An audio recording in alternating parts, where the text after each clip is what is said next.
Now, it's been a week of torrents turning into devastating flooding situation across 24 counties. The death and destruction brought about by nature.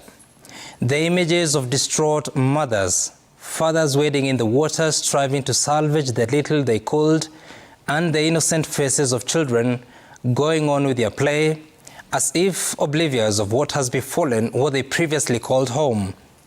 It is the images of dedicated young men who spared nothing to get to the depth of the waters to rescue stranded mothers and children, stripping themselves of their dignity just so that another human being may live away from danger. This must be the heroes of the week.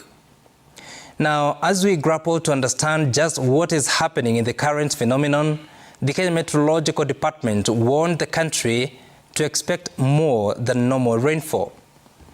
Now, Principal Secretary Harusama Kello says the government is prepared to deal with the situation, that even if it worsens, the government is prepared. Based on historical patterns, however, it is possible to predict the series of events. There is a high likelihood that after the current floods, drought will follow, and it will make the current events seem so distant in our minds, almost like the Noah's Ark. Not long from today, you will see people pushing carts with jerry cans of water and others with gallons of water on donkey backs. Very soon, we shall stitch back to natural settings. That water is something that comes and goes. It's as if it is scripted in our economic planning. On a normal day, nobody remembers the ambitious projects to harvest rainwater, projects now swallowed by corruption. Some time back, former President, the late Mwai Kibaki, touted as the most successful in managing the country's economy, rolled out plans to put up dams at strategic locations. Badassa Dam was supposed to serve the northern county of Marsabit, which is mostly dry and arid. Umar Dam was to change lives in the eastern county of Kitui. It's been more than 13 years of waiting. The cost keeps changing from below 1 billion shillings to a probable more than 2 billion shillings now. And recently, Cabinet announced that the small matter of disagreement between the government of Kenya and CMC de Ravina, the Italian firm that was to build Itare, Kimorel and Arol dams, had been settled. That now Itare Dam will be completed and that Arol Dam will be built. There was no mention of Kimorel Dam. But it is important to note that it had been cancelled by President Uhuru Kenyatta in September 2019 for failing the technical and financial feasibility test.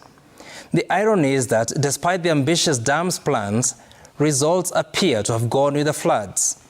There is a litany of suspects who are supposed to deliver the dams. They now sit pretty to watch the floods on their television sets from the comfort of their exquisite couches. Every time there's a phenomenon such as this, governments, both national and county, come out to state the plans they have to dig water ponds and dams to contain the important resource, plans to open up clogged drainage systems. It's disaster time that requires all hands on deck. Floods affecting this country, however, literally stand for a wasted opportunity to boost the rain-fed agriculture.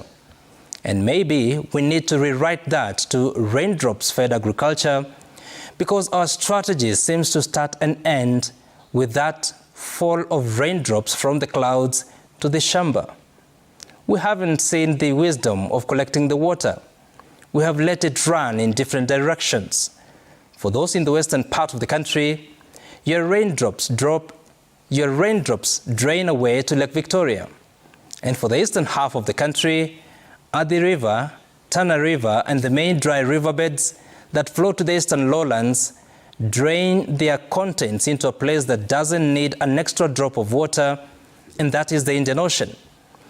Yet here we stand, in a moment of adversity, in the wake of lives and property at stake. We must do at least one right thing: save the lives, use the information available to plan, allocate resources, and for once, deliver on the plans. Else, the dreams of the past will make no sense. And that is my sense tonight.